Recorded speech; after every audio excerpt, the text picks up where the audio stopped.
अमर और रजत बचपन के दोस्त थे, पर एक बात पर दोनों कभी सहमत नहीं हो पाए।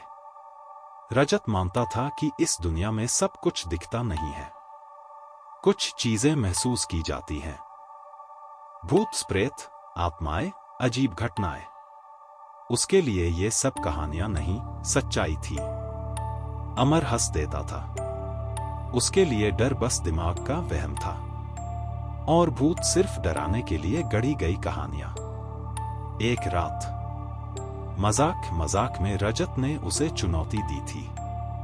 अगर तुझे सच में लगता है कि कुछ नहीं होता, तो कभी चलना मेरे साथ मरांडिंगी जंगल की उस लाल कोठी तक। लाल कोठी, जिसके बारे में कहा जाता था कि वहां जो गया वह पहले जैसा लौटकर नहीं आया।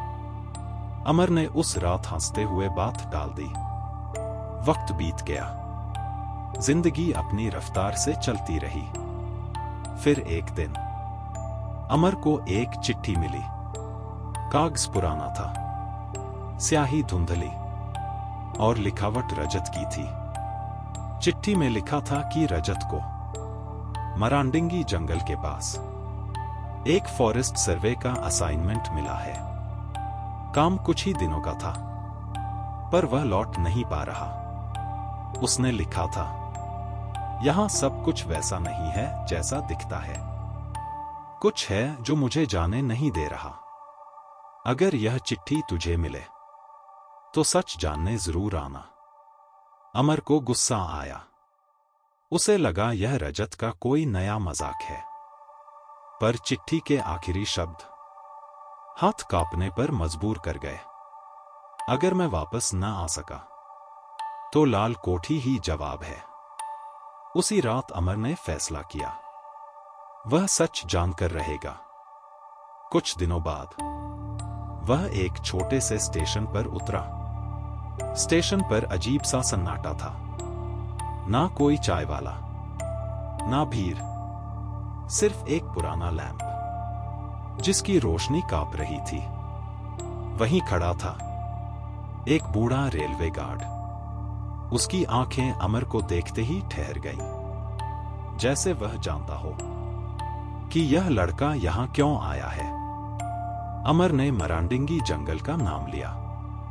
गार्ड की आवाज धीमी हो गई। उस तरफ मत जाइए बाबू, वहां से लोग कम ही लौटते हैं, और जो लौटते हैं वो ज्यादा बोलते नहीं। अमर ने कहा कि उसे अपने दोस्त को ढूंढना है, वह पीछे नहीं हट सकता। गार्ड ने आखिरी चेतावनी दी, अगर लाल कोठी तक पहुंचना ही है तो याद रखिए, रात वहां रुकने की गलती मत करना। अमर ने उसकी बात अनसुनी कर दी। स्टेशन से बाहर निकलते ही उसने देखा अंधेरे में खड़ी एक पुरानी तांगा गाड़ी, लकड़ी घिसी हुई, पहिए चरमराते, और घोड़ा अजीब तरह से स्थिर, जैसे किसी आदेश का इंतजार कर रहा हो। तांगे पर बैठा था एक आदमी। उसने मोटी शॉल ओढ़ रखी थी, इतनी गहरी कि उसका चेहरा पूरी तरह ढका हुआ था। अमर ने पूछा, मरांडिंगी जंगल के पास छोड़ दोगे? कुछ पल तक कोई हलचल नहीं हुई। फिर शॉल के भीतर से एक भारी आवाज आई, जंगल के बहुत अंदर नहीं, पर करीब छोड़ सकता हूं। अमर बैठ गया, बिना लगाम खींचे, बिना कुछ बोले। घोड़ा चल पड़ा। रास्ते में सिर्फ पहियों की चरमराहट थी, और हवा में घुली जंगल की भारी खामोशी। अमर ने कई बार तांगे वाले का चेहरा देखने की कोशिश की, पर शॉल मानो उसके चेहरे से चिपकी हुई हो। कुछ दूर जाकर तांगा अचानक रुक गया। तांगे वाले ने कहा, इसके आगे नहीं जाऊंगा। अमर नीचे उतरा। जैसे ही उसने पलटकर किराया बढ़ाया, तांगा, घोड़ा और वह शॉल ओढ़ा आदमी गायब थे।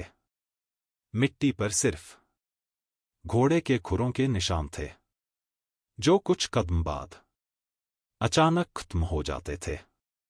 अमर की रीढ़ में पहली बार ठंड उतर गई। वह आगे बढ़ा।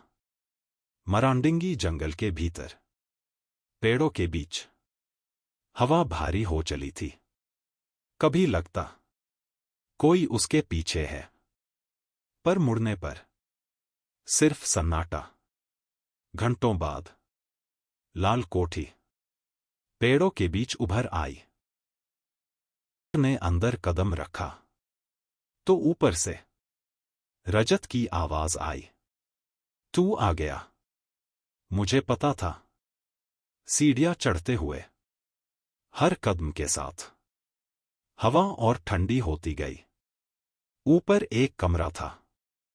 टेबल पर रखी थी वही चिट्ठी जिसने उसे यहां तक खींचा था। पीछे से किसी ने उसका नाम लिया।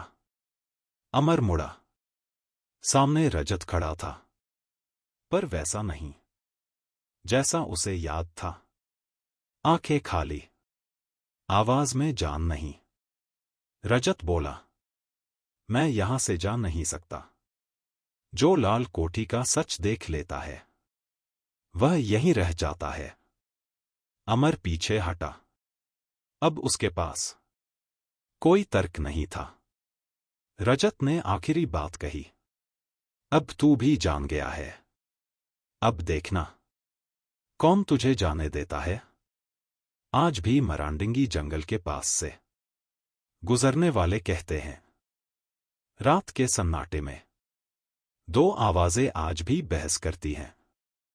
एक कहती है, भूत या आत्मा जैसा कुछ नहीं होता, और दूसरी धीमे से फुसफुसाती है, अब भी यही लगता है।